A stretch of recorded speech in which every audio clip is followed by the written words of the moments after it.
আমার স্নেহের ছাত্রছাত্রী যারা ক্লাস 12-এ পড়ো সেমিস্টার 4 তাদের জন্য আজকে শুরু করব বায়ুমণ্ডলীয় গোলযোগ। তোমাদের ইউনিট 1, ইউনিট 2, ইউনিট 3 কমপ্লিট হয়ে গেছে। ইউনিট 4-এ ঘূর্ণবাত এবং প্রতিপ ঘূর্ণবাত, সেখান থেকে একটা বেসিক কনসেপ্টের উপর ক্লাস করে দেওয়া আছে। দেখো, তোমরা আমাকে বলছো যে আমার নোটসগুলো সহজ লাগে, ভালো লাগে, কিন্তু আমি আজকে প্রথমেই স্বীকার করে নিচ্ছি যে এটা কিন্তু তোমাদের একটু কঠিন লাগবে। সম্পূর্ণ চ্যাপ্টারটায় তোমরা ক্লাস 10-এ যেরকম ঘূর্ণবাত বা প্রতিপ ঘূর্ণবাত পড়ে এসেছো, জাস্ট আমি যে কনসেপ্টটা ক্লিয়ারের জন্য কালকে ক্লাসটা করে দিয়েছি সেটুকুই তোমরা ক্লাস 10-এ পড়েছিলে।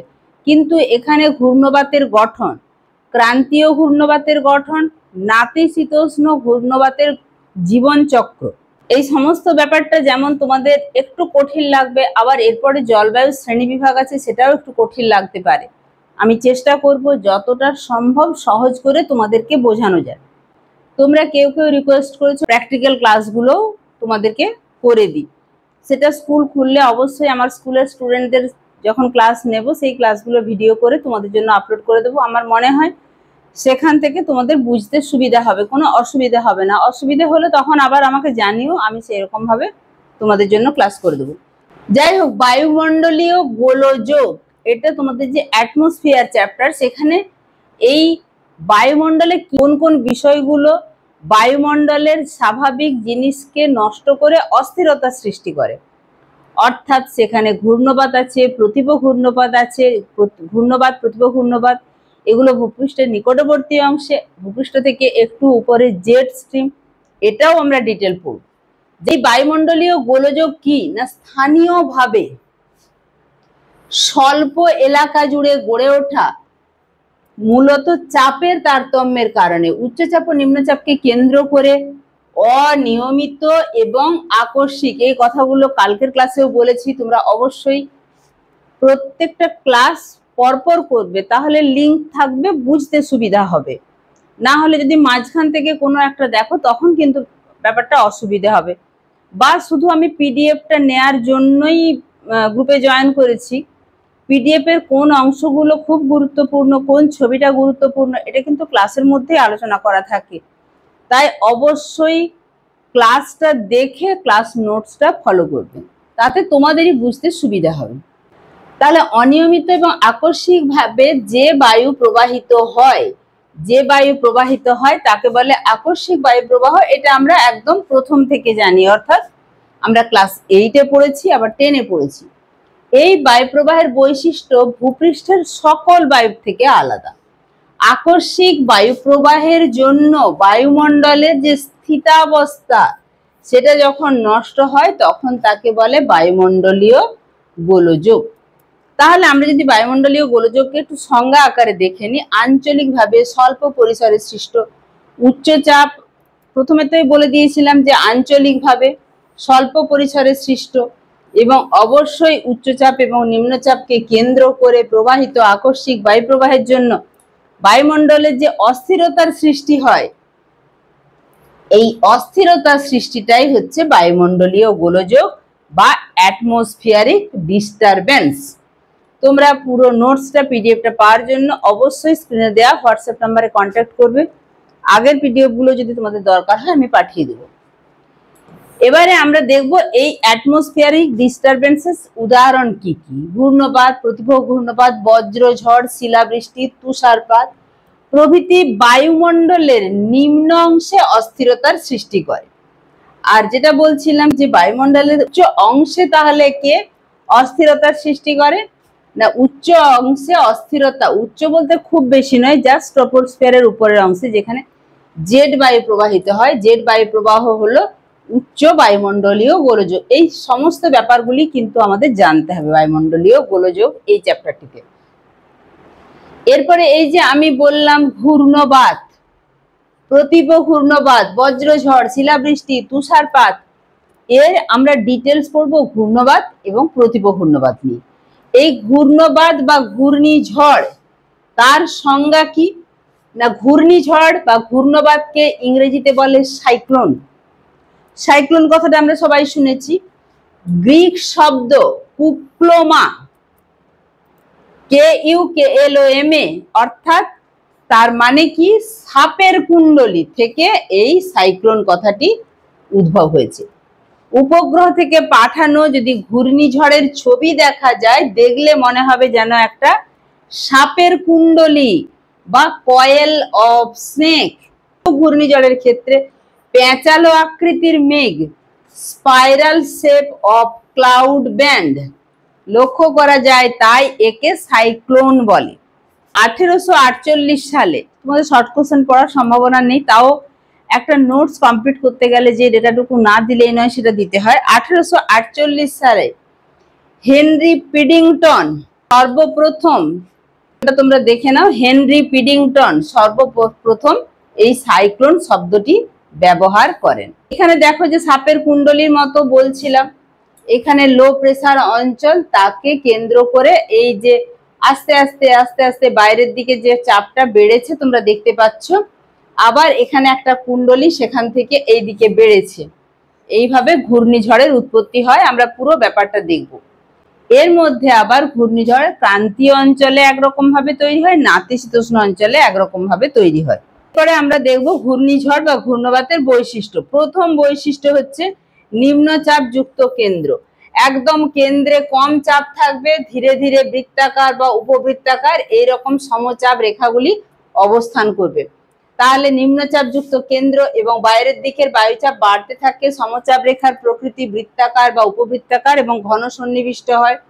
শক্তির উৎস কি? জলীয় বাষ্প, বাষ্পীভবনের লীন তাপ, মেঘ সৃষ্টির সময় যে ঘনীভবন হয় ঘনীভবনের লীন তাপ, বায়ুপুঞ্জের উল্লম্ব উষ্ণতা, অর্থাৎ এই যে নিচের স্তরে অর্থাৎ ভূপৃষ্ঠ সংলগ্ন বায়ুস্তরের উষ্ণতা বেশি, তারপরে যে ধীরে ধীরে কম, এই উল্লম্ব উষ্ণতা ইত্যাদি ঘূর্ণবাতকে সক্রিয় রাখে। আয়তন ঘূর্ণবাতের কেমন হয়? আয়তন পরিবর্তনশীল, তাই আমরা বিভিন্ন যে ডেটাটা দেব এত থেকে এত পর্যন্ত, অর্থাৎ আজ পর্যন্ত 100 মিটার থেকে 300 কিমি, দেখো এই 100টা কিন্তু এককটা মিটার, এখান থেকে 300 কিমি ব্যাসযুক্ত ঘূর্ণবাতের উপস্থিতি দেখা গেছে। আবার উচ্চতাটা 10 কিলোমিটারের বেশিও হতে পারে, তবে গড়ে সেটা 8 থেকে 10 কিলোমিটার উচ্চতা যুক্ত হয়। এরপর দেখবো বাতাসের চলন অভিমুখ। অপেক্ষাকৃত শীতল অস্থির বায়ুপুঞ্জ ঘূর্ণনের মাধ্যমে কেন্দ্রভূমি হয়ে ক্রমাগত উষ্ণ হয়ে, মানে কেন্দ্রে নিম্নচাপ, চারদিক থেকে বাতাস আসছে, উষ্ণ হচ্ছে, উপরের দিকে উঠছে। বায়ু প্রবাহের দিক, এটা আগের দিনেই বলেছি, উত্তর গোলার্ধে ঘড়ির কাঁটার বিপরীতে, দক্ষিণ গোলার্ধে ঘড়ির কাঁটার দিকে। ফেরেল সূত্র যেটা তার ঠিক বিপরীত। আবার প্রতিভ ঘূর্ণবাতটা হচ্ছে ফেরেল সূত্রের মতো। তাহলে বায়ু প্রবাহের দিক গেল ফেরেল সূত্র অনুসারে, উত্তর গোলার্ধে ঘূর্ণিঝড়ের বায়ু প্রবাহ ঘড়ির কাঁটার, এখানে কিন্তু ফেরেল সূত্রের মতো, কিন্তু এটা ঠিক বিপরীত। ঘড়ির কাঁটার বিপরীত দিক অনুসরণ করে আবর্তিত হয় এবং দক্ষিণ গোলার্ধে ঘড়ির কাঁটার দিক অনুসরণ করে আবর্তিত হয়। বায়ু প্রবাহের গতি, বায়ু প্রবাহের গতিবেগ গড়ে ঘন্টায় 35 থেকে 450 কিলোমিটার। এই যে বললাম এত থেকে এত পর্যন্ত, কোথায় 35 কিলোমিটার, সেখান থেকে 450 কিলোমিটার পর্যন্ত হয়ে থাকে। আবহাওয়া, দুর্যোগপূর্ণ আবহাওয়া লক্ষ্য করা যায়, মেঘাচ্ছন্নতা থাকে, বৃষ্টিপাত, বজ্রবিদ্যুৎ প্রভৃতি দেখা যায়। স্থায়িত্ব, ঘূর্ণবাত একটি চলনশীল প্রক্রিয়া, এটি একটি স্থানে কয়েক ঘন্টার বেশি স্থায়ী হয় না, তাহলে এটা কিন্তু বেশিক্ষণ স্থায়ী হয় না। এরপরে ক্রান্তীয় ঘূর্ণবাতের উৎপত্তির শর্ত সমূহ, এটা তোমাদেরকে ভালো করে জানতে হবে। ক্রান্তীয় ঘূর্ণবাত উৎপত্তির জন্য কোন জিনিসগুলো আবশ্যিক বা দরকার? না, উষ্ণ সমুদ্রপৃষ্ঠ। ক্রান্তীয় ঘূর্ণবাত সৃষ্টির সময় সব থেকে গুরুত্বপূর্ণ যে শর্ত, সেই শর্তটি হচ্ছে কি? উষ্ণ সমুদ্রপৃষ্ঠ। পৃষ্ঠ তাপমাত্রা 27 ডিগ্রি সেন্টিগ্রেড অতিক্রম করলে বাতাস প্রচুর জলীয় বাষ্প সংগ্রহ করে এবং ঘূর্ণবাত সৃষ্টির জন্য প্রয়োজনীয় লীন তাপ তৈরি হয়। এটি একদম আবশ্যিক, অবশ্যই লাগে। নিম্ন বায়ুমণ্ডলীয় গোলযোগ, ক্রান্তীয় অঞ্চলে কোনো দুর্বল নিম্নচাপের উপস্থিতি বা পোয়ালি তরঙ্গের উপস্থিতি থাকলে তা ক্রান্তীয় ঘূর্ণবাত সৃষ্টির সহায়ক। আর্দ্রতা, বায়ুমণ্ডলের নিম্ন ও মধ্যস্তরে পর্যাপ্ত আর্দ্রতা থাকতে হবে। বায়ু যদি জলীয় বাষ্পপূর্ণ হয়, তখন বায়ুর যে ঊর্ধ্বমুখী প্রবাহ বাতাস, জলীয় বাষ্প পূর্ণ হলে, জলীয় বাষ্প যেহেতু হালকা উপাদান, তখন বাতাসের ঊর্ধ্বমুখী প্রবাহ বৃদ্ধি পায়। কোরিওলিস বল কিভাবে ঘূর্ণবাতকে প্রভাবিত করে? দেখো, নিরক্ষরেখার নিকট কোরিওলিস বলের স্বল্পতার জন্য ঘূর্ণবাত, একদম নিরক্ষরেখার কাছাকাছি, এখানে উষ্ণতা বেশি, কিন্তু সেখানে ঘূর্ণবাত সৃষ্টি হয় না। এই জন্য 5 ডিগ্রি অক্ষরেখার বাইরে ক্রান্তীয় ঘূর্ণবাত সৃষ্টি হতে দেখা যায়। ঘূর্ণবাত সৃষ্টির জন্য কোরিওলিস বল কমপক্ষে কত থাকা দরকার? 10⁻⁵ ডাইন পার সেকেন্ড থাকা প্রয়োজন। এরপরে ক্রান্তীয় ঘূর্ণবাতের গঠন, এটা তোমাদের 3 নম্বরের আসতে পারে। নাতিশীতোষ্ণ ঘূর্ণবাতের জীবনচক্র কিন্তু 5 নম্বরের আসবে। যাই হোক, ক্রান্তীয় ঘূর্ণবাতের গঠন দিয়ে আজকের ক্লাসটা শেষ করব। ক্রান্তীয় ঘূর্ণবাতের কিভাবে গঠন হচ্ছে সেটা দেখো। এর গঠন দুভাগে ভাগ করা যায়। প্রথম গঠন হচ্ছে অনুভূমিক গঠন, অর্থাৎ এই বরাবর দেখব, পরের গঠন দেখব উল্লম্ব বরাবর। অনুভূমিক গঠন কিভাবে হয় না, প্রথমে একটা ঝড়ের চক্ষু একদম যেটা কেন্দ্র, সেখানে কিন্তু শান্ত আবহাওয়া বিরাজ করে। কি দেখা যায় সেখানে? ঘূর্ণবাতের চোখ যাকে বলে সেটা প্রায় গোলাকার হয়। ঘূর্ণবাতের কেন্দ্রে 5 থেকে 10 কিমি ব্যাস বিশিষ্ট নিম্নচাপ অঞ্চল হলো ঝড়ের চক্ষু। এটি পরিষ্কার আবহাওয়াযুক্ত শান্ত মেঘমুক্ত অংশ। এই অংশের উপরের বায়ুস্তর থেকে বাতাস ধীরে ধীরে নিচের দিকে নামতে থাকে। তাহলে এই অংশে বাতাস তো ঊর্ধ্বমুখী, কিন্তু এখানে বলছে এই অংশের উপরের বায়ুস্তর থেকে, অর্থাৎ যেখানে ঝড়ের চক্ষুটা দেখা যায় তার উপরের অংশের কথা বলছে, যে সেখান থেকে বাতাস ধীরে ধীরে নিচের দিকে নামতে থাকে বা সাবসিডেন্স ঘটে। তার পরের অংশ অর্থাৎ ঝড়ের চক্ষুর পরের অংশ হচ্ছে চক্ষু প্রাচীর বা মেঘের প্রাচীর। এটি চক্ষুর চারদিকে কিউমুলোনিম্বাস মেঘযুক্ত বায়ুর সর্বাপেক্ষা গতিবেগ সম্পন্ন অংশ। ঝড়ের চক্ষুর চারদিকে একটা কিউমুলোনিম্বাস মেঘযুক্ত অংশের সৃষ্টি হয়, যেখানে মুষলধারে বৃষ্টিপাত ঘটে। এই প্রাচীরের ব্যাস 10 থেকে 20 কিমি হয়ে থাকে। এই অংশে বজ্রঝড়ের বেষ্টনী তৈরি হয় এবং সবচেয়ে নিবিড়ভাবে বৃষ্টিপাত ঘটে। আমরা একটু ছবিটা দেখে নিলে আরো ভালো বুঝতে পারবেন। এই অংশটাতে ঘূর্ণবাতের চক্ষু, আর তার পরের অংশে দেখাচ্ছে দেখো এইখানে বজ্র বিদ্যুৎ সহ যেটা কিউমুলোনিম্বাস মেঘ বা স্তূপ নিরোধ মেঘ, এবং সেখানে বৃষ্টিপাত ঘটছে। এভাবে উপরের অংশে মেঘ, এখানে বৃষ্টি, ভূপৃষ্ঠের উপর বৃষ্টিপাত দেখানো হয়েছে। এই ছবিটা কিন্তু অবশ্যই লাগবে। তাহলে